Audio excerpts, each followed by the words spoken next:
বুঝে শুনে উচ্চার করেন। কাদার মাটি দিয়ে আমি মিজানুর রহমান আজহারি একটা মূর্তি বানালাম। মূর্তি বানিয়ে এটার আগুনে পুড়ে শক্ত বানালাম, এরপর আমি নিজ হাতে রং তুলি দিয়ে ডিজাইন করলাম, এরপরে এটার আমি বসালাম। বলেন তো আমি এটার স্রষ্টা না এটা আমার স্রষ্টা? এটা বানাইছে কে? মিজানুর রহমান আজহারি এই মূর্তির স্রষ্টা। চিল্লা এখন ঠিক কিনা? তো যেটারে আমি বানালাম এটার আবার ওম নমো ভগবতী হবে? মাথায় ধরে না, উনার মাথায় ধরে না। উনি চিন্তা গবেষণা অনুসন্ধানের মধ্য দিয়ে সত্যের সন্ধান পেয়েছেন। মহাসত্য এমনি পান নাই, উনি যুদ্ধ করেছেন নিজের সাথে নিজে, বারবার লড়েছেন। লড়তে লড়তে তিনি আল্লাহর সন্ধান পেয়েছেন। উনি দেখতেন আশেপাশে চলে মাছের পূজা। আমরা আজান দেখি, মসজিদ দেখি, তাফসির মাহফিল দেখি, উনি দেখেছেন মাছের পূজা। উনি বাইরে দেখেছেন গাছের পূজা, উনি বাজারে দেখেছেন গরুর পূজা, উনি এলাকায় দেখেছেন মূর্তির পূজা। কিন্তু একটা তো ওনার মন বসে না। উনি দেখেন লোকজন আগুনের পূজা করে। কিসের পূজা করে? আবার পূজা শেষ আগুনের মধ্যে পানি ঢেলে দিলে আগুন নিভে যায়।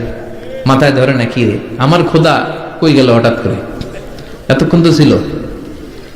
ধরে নিলাম ফর এন এক্সাম্পল আগুনটাই আমার খোদা, এতক্ষণ তো আগুন রে নম নম করতো, তো পানি দেওয়ার পরে আমার খোদা গেল কই?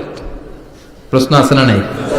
দেখেন কিভাবে ইন্টেলেক্ট, রেশনাল, সৃজনশীলতার বুদ্ধিমত্তাকে তিনি কাজে লাগিয়েছেন। খেয়াল করেন, আমরা চিন্তা না করে সিলে কান্নে শেষ না দৌড়। আছে না নাই? তো যাচাই করারও প্রয়োজন বোধ করি না, ভেরিফাই করার প্রয়োজন বোধ করি না। এটা মহামারীর আকার ধারণ করেছে আমাদের সমাজে। সমাজটা শেষ। সাইয়েদনা ইব্রাহিম ভাবলেন আগুন আমার রব হয় কি করে? এটাতে পানি ঢাললে এটা গেল কই? তিনি বললেন না, আগুন আমার খোদা হতে পারে না। এরপর দেখলেন সবাই গাছের পূজা করে। কিসের পূজা? ঘরে যখন লাকড়ি দরকার, গাছ নামক খোদারে কোপাইয়া সাজ করে ফেলে। কথা বুঝে নাই মনে হয়? যারা গাছের পূজা করে, যখন লাকড়ি দরকার, কাঠের দরকার, তখন খোদারে কি করে? কোপায়। কোপায়া সাইজ। তো খোদারে কোপায়, এটা কেমন খোদা? এরপর দেখলেন কিছু লোক গরুর পূজা করে। কিসের পূজা? এদেশেও আছে না নাই? তাদেরকে কটাক্ষ করছি না, সব ধর্মের প্রতি শ্রদ্ধা রেখেই বলছি। ভাবেন, রিথিঙ্ক করেন, পুনরায় ভাবেন। তো তিনি দেখতে পেলেন গরুর পূজা করে। আবার যখন জুতা বানানো দরকার, গরু জবাই করে ওই গরুর চামড়া দিয়া জুতা বানায়া পড়ে। আছে না নাই? আমাদের হিন্দু ভাইরা তো চামড়ার জুতা, গরুর চামড়ার জুতা পরে না, না? হ্যাঁ, আছে না নাই? তো এইটারে খোদা মানে কি করে? খোদার গায়ের চামড়া দিয়ে জুতা, কত বড় বেয়াদব! চিন্তা করছেন? খোদার গায়ের চামড়া দিয়ে ওই বেয়াদবটা পায়ে জুতা পড়ে। মাথায় ধরে? একটাও সাইয়েদনা ইব্রাহিমের মাথায় ধরে না। এরপর সাইয়েদনা ইব্রাহিম দেখলেন মূর্তির পূজা করে। বিশাল বিশাল মূর্তিগুলোর সামনে দাঁড়িয়ে চোখের পানি ছাড়ে পড়ে। যো তো মিটানা চাহে জীবন কা তৃষ্ণা, সুবহ শাম বল বন্দে কৃষ্ণ কৃষ্ণ কৃষ্ণ। আছে না নাই? মূর্তিগুলোর সামনে যে পরে বন্দে মাতরম, বন্দে মাতরম, জয় জয় রাম সীতারাম, জয় জয় হরে কৃষ্ণ হরে রাম, ওম নমঃ ভগবতে বাসুদেবায়। আছে না নাই? তো উনার এটাও মাথায় ধরে না, কারণ উনি দেখলেন কিছুক্ষণ আগে এগুলোর মাটি কাদা দিয়ে মূর্তি বানাইছে ওরা, এরপরে ডিজাইন করে এগুলোর সামনে ওম নমঃ পড়ে। তো এইটা ওর খোদা হয় কেমনে? যারা বানাইলো এরাই না মূর্তির খোদা। কথা বলেন। দিন গড়িয়ে রাত আসে, সাইয়েদনা ইব্রাহিম আকাশের দিকে তাকায়, তাকিয়ে দেখে ধ্রুব তারা। কি তারা? সবাই দেখে ধ্রুব তারারে পূজা করে। এবার নিজের সাথে কথোপকথন কি করলেন এই কোরআন সাক্ষী। ফালাম্মা জান্না আলাইহিল লাইলু রাআ কাওকাবান ক্বালা হাযা রাব্বি ফালাম্মা আফালা ক্বালা ইন্নী লা উহিব্বুল আফিলিন। সুবহানাল্লাহ পড়েন। দেখেন নিজের সাথে নিজের বোঝাপড়া। রাত্রিবেলায় যখন ধ্রুব তারা দেখলেন, সবাই পূজা করে, এবার মনে মনে কথা কয়। কেমনে কথা কয়? এই যে শুরু করছিলাম একটু আগে, বললাম না যে মনে মনে কথা আছে না নাই? মনে মনে কথা কয়, কিরে এটা তো সুন্দর, এটাই মনে আমার খোদা। কিছুক্ষণ পর যখন দেখে তারা নাই, কয় না এটা খোদা না, এটা হুদা। এটা কি? খোদাই কি আমার ছেড়ে চলে গেলে চলবে? আমি অসুস্থ হইলে আমার দেখবে কে?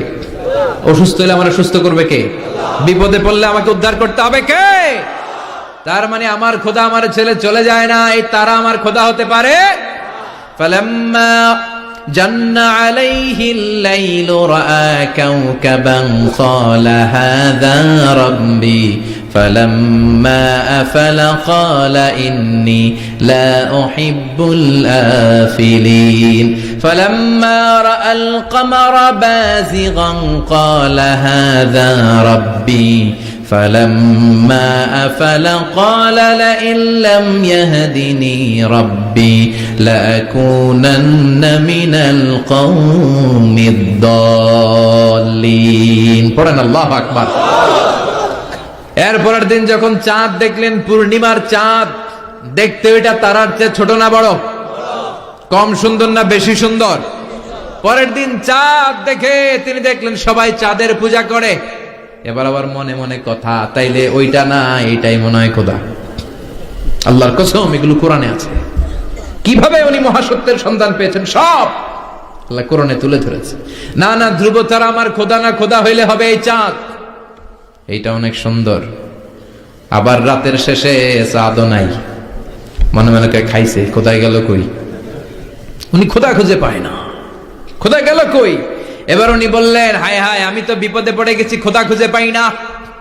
আমার আসল খোদা যদি আমারে পরিচয় না দেখায় আমি তো গোমরা হয়ে যাব।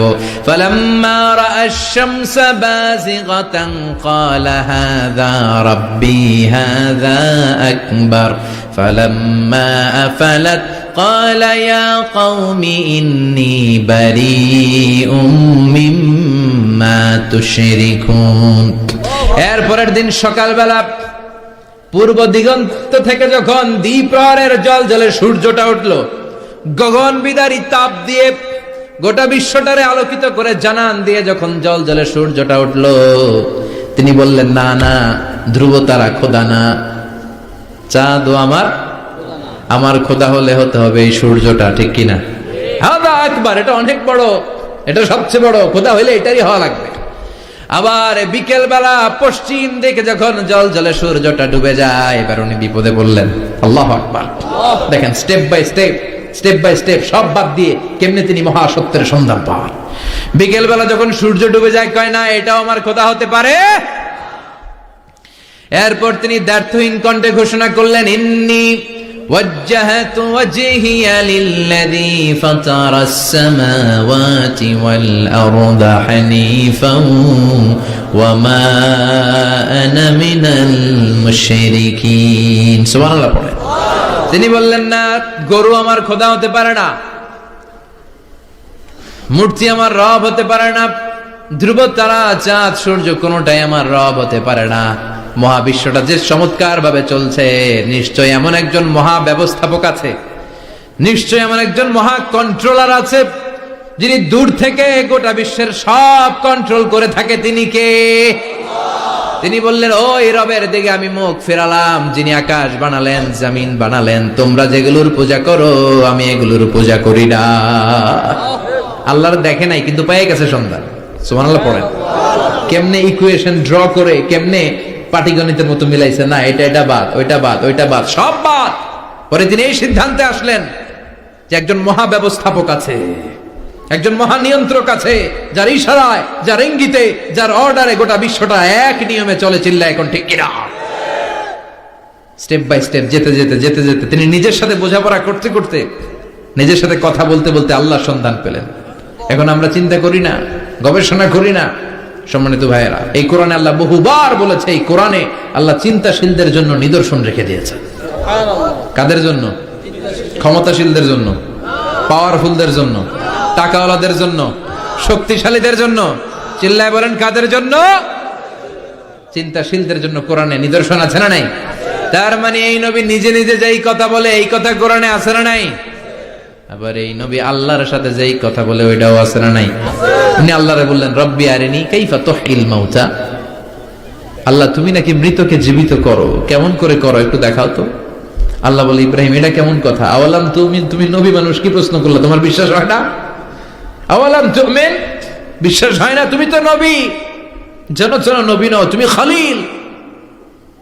তোমার বিশ্বাস হয় না? এটা কেমন প্রশ্ন? সাইয়েদনা ইব্রাহিম বললেন, বালা, বিশ্বাস হয়, ওয়ালাকিন লিয়াতমাইন্না কলবি, কিন্তু দেখলে ভাল লাগবে, দেখলে ভাল লাগবে, অন্তরটা ঠান্ডা হবে। এজন্য সবকিছু দেখে নিবেন। বাজারে মাছ কেনার সময় কথা কয় না, কিভাবে নিবেন? মুরগি কেনার সময়, হ্যাঁ, সব কিছুর সময়, বিয়ে করার সময় কথা কয় না, শরম পাইছে, জোরে বলেন। বিয়ের সময় বিশ্বনী বলেছেন, দেখে নাও, সুবহানাল্লাহ পড়েন, দেখে নাও, দেখে শুনে নাও, ক্লারিফিকেশন খুব দরকার। এইটা না থাকাতে সমাজে অনেক ভেজাল। কথাগুলো খেয়াল রাখবেন। রব্বি আরিনি কাইফা তুহিল মাউত, আল্লাহ তুমি নাকি মৃতকে জীবিত করো। আল্লাহ বললেন, তোমার বিশ্বাস হয় না? সাইয়েদনা ইব্রাহিম বললেন, অবশ্যই হয়, কিন্তু দেখতে ভালো লাগে, দেখলে অন্তরটা ঠান্ডা হবে। সুবহানাল্লাহ পড়ে। এজন্য সবকিছু ক্লিয়ার হয়ে নেবেন, ক্লিয়ার কাট, সুনিশ্চিত হয়ে নেবেন, দেখে নেবেন, বুঝে নেবেন। এরকম অনেক ঘটনা ঘটে। আপনার বন্ধু 10,000 টাকা ঋণ নিয়েছে, যেদিন ঋণের টাকা ফেরত দেওয়ার কথা দিছে, বান্ডিল পকেটে ভরে নিয়েছেন, আপনি দেখে নেন নাই। ভাবছেন বন্ধু মানুষ, ঠিকই তো দিছে, ও ঠিকই দিছে। বাড়িতে যাই দেখেন ওইখানে 9,500 টাকা।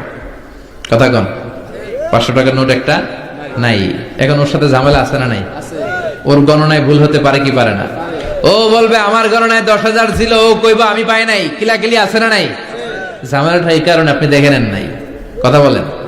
অনেকে বিদেশে যায়, বন্ধু বান্ধবরা অনেক কিছু প্যাকেট করে দেয়, আমার ভাইয়ের জন্য নিয়ে যায়। এক ঘটনা আছে, দুবাইয়ের এক ভাই তার বন্ধুকে কিছু জিনিস দিছে তার ভাইয়ের জন্য। সে বলে দিছে যে আমার ভাইয়ের ডায়াবেটিক্সের রোগ, একটু ওষুধ নিয়ে যাবা। তার বন্ধু তো নরম মনের মানুষ, বিশ্বাস করে নিয়ে গেছে। এয়ারপোর্টে ওরা ধরছে, ওটার ভিতরে ছিল হিরোইন। ভিতরে কি ছিল? এজন্য ক্লারিফিকেশনের দরকার আছে না নাই? আপনি ক্লারিফাই করে নিলে কোনো সমস্যা হবে?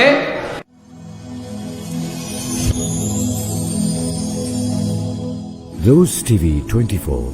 Enjoy by listening to the Holy Quran.